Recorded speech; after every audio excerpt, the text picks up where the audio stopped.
नमस्ते बच्चों। आज हम पढ़ेंगे पाठ 12 जॉन ऑफ आर्क। पहले भाग में आप पाठ का वीडियो देखें। दूसरे भाग में पाठ में आए नए शब्द, कठिन शब्द के अर्थ बताकर पाठ को समझाऊंगी। चलिए पहले देखते हैं पाठ का वीडियो। फ्रांस के गांव डोएरेमी में जन्मी जॉन ने फ्रांस के एक हिस्से को अंग्रेजों से मुक्त कराया। यही लड़की इतिहास में जॉन ऑफ आर्क के नाम से प्रसिद्ध हुई। कहते हैं जॉन को दैवी शक्ति प्राप्त थी। यह भी माना जाता है कि उसे फ्रांस को अंग्रेजों से मुक्त कराने का ईश्वरीय आदेश मिला था। जॉन ने फ्रांस को अंग्रेजों से कैसे मुक्त कराया, आइए इस पाठ को सुनकर जानते हैं। वह एक साधारण किसान की बेटी थी। उसे कोई नहीं जानता था, लेकिन वह अपनी शक्ति को जानती थी। इसलिए वह जीवन में अपने देश के लिए कुछ अद्भुत काम करना चाहती थी। उसके पिता ने अपनी इस बेटी को बड़े लाड़ प्यार से पाला था। माँ ने बेटी को कताई बुनाई और तमाम दूसरे घरेलू काम बचपन से ही सिखाने शुरू कर दिए थे।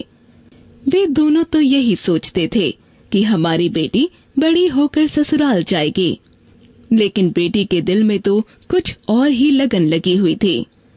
अपने देश के एक हिस्से को अंग्रेजों से मुक्त कराकर अपदस्थ राजा को फिर से राजगद्दी दिलाने वाली यह लड़की इतिहास में जॉन ऑफ आर्क के नाम से प्रसिद्ध है। जॉन का जन्म फ्रांस के एक गांव डोमरेमी में सन 1412 में हुआ था। उसके पिता जैक्विस डी आर्क एक साधारण किसान थे। जॉन के 3 भाई थे, जैकविमिन, पियरे और जीन।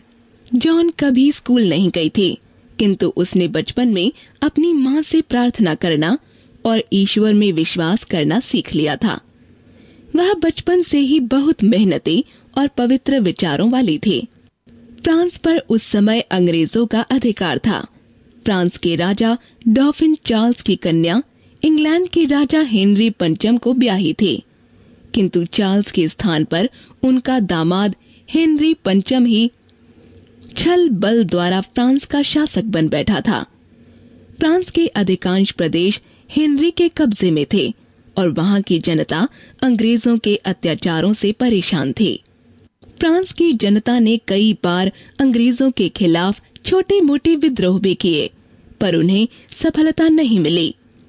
कहते हैं जॉन ऑफ आर्क को ईश्वरीय आदेश हुआ कि तुम फ्रांस को मुक्त कराने जाओ और डॉफिन चार्ल्स को फ्रांस का शासन दिलाने में सहायता करो।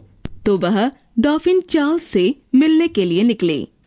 जनवरी 1429 में आर्क डॉफिन चार्ल्स से मिले।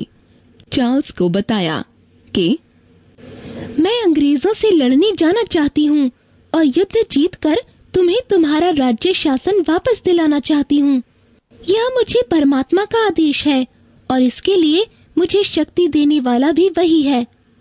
जॉन की बात सुनकर चार्ल्स को लगा कि वह कोई अदृश्य शक्ति ही है जो इस लड़की के अंदर से बोल रही है। फिर भी उसने जॉन की बात पर एकदम भरोसा नहीं किया। उसने धर्म गुरुओं और पादरियों से कहा कि वे जॉन से बातचीत करें और पता लगाएं कि उसकी बातों में कितनी सच्चाई है। लगभग 3 सप्ताह तक धर्म गुरुओं और पादरियों ने तरह तरह से जॉन से पूछताछ की। धर्म गुरुओं, पादरियों और दरबारियों की सलाह पर अपदस्थ राजा चार्ल्स ने जॉन ऑफ आर्क को अपना संकल्प पूरा करने के लिए सैनिक मदद देना स्वीकार कर लिया। जॉन युद्ध के लिए जा रही है, यह खबर पाकर उसके भाई पियरे और जीन भी उसके साथ आकर मिल गए। जॉन ने अपना अलग झंडा बनवाया। जब तलवार का सवाल उठा तो जॉन ने कहा, मेरी तलवार सेंट कैथरीन के चर्च में रखी है। लोगों के आश्चर्य का तब ठिकाना न रहा जब उन्होंने पाया कि तलवार वहीं मिली जहां जॉन ने उसका रखा होना बताया था। इससे जॉन की दैवी शक्ति के बारे में लोगों को और ज्यादा भरोसा हो गया। 4 मई 1429 को जॉन ऑफ आर्क अपने सैनिक डेरे पर आराम कर रहे थे। वह अचानक किसी दैवी प्रेरणा से उठे और तेजी से यह कहती हुई बाहर आई, हमें इसी समय अंग्रेजों की सेना पर हमला कर देना चाहिए। यही परम पिता का आदेश है। उसकी बात सुनकर पहले तो फ्रेंच कमांडर और सिपाही भौचक रह गए, लेकिन जब उन्होंने देखा कि जॉन पुरुष के वेश में घोड़े पर सवार है और हाथ में तलवार लिए युद्ध के लिए चलने का आदेश दे रही है, तो उन्हें उसका आदेश मानना पड़ा।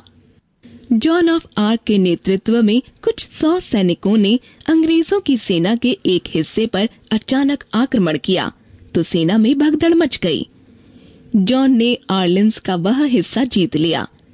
इसके बाद उसने पूरी ताकत से लगातार अंग्रेजी सेना पर और हमले किए और आर्लिन्स के इर्द गिर्द से भी उसे खदेड़ना शुरू कर दिया। युद्ध में जॉन ऑफ आर्क ने जिस वीरता का प्रदर्शन किया, उसे देखकर फ्रेंच कमांडर चकित थे कि इसने युद्ध कला भला कहाँ सीखी है। जॉन एक हमले में घायल भी हुई, किंतु आश्चर्य कि वह मरहम पट्टी करवाकर तुरंत युद्ध भूमि में आ गई। इस तरह 9 मई 1429 को आर्लिन्स शहर और किला अंग्रेजों से मुक्त करा लिए गए। जॉन चार्ल्स के पास आई। चार्ल्स को आर्लिन्स विजय का समाचार देने के साथ ही उसने चार्ल्स को सलाह दी कि अब उसे जल्दी ही अपनी गद्दी संभाल लेनी चाहिए। उधर चार्ल्स के सलाहकारों ने चार्ल्स को सलाह दी कि जब तक पूरा इलाका अंग्रेजों से खाली नहीं हो जाता, चार्ल्स का राज्य शासन बराबर खतरे में रहेगा। तब जॉन ने एक बार फिर सैनिक का बाना पहना। एक बार फिर रणभेरी बजी। जॉन के कुशल नेतृत्व में फ्रेंच सैनिकों ने 18 जून 1429 को पूरा इलाका अंग्रेजों से खाली करवा लिया। लेखक हरे कृष्ण देवसरे।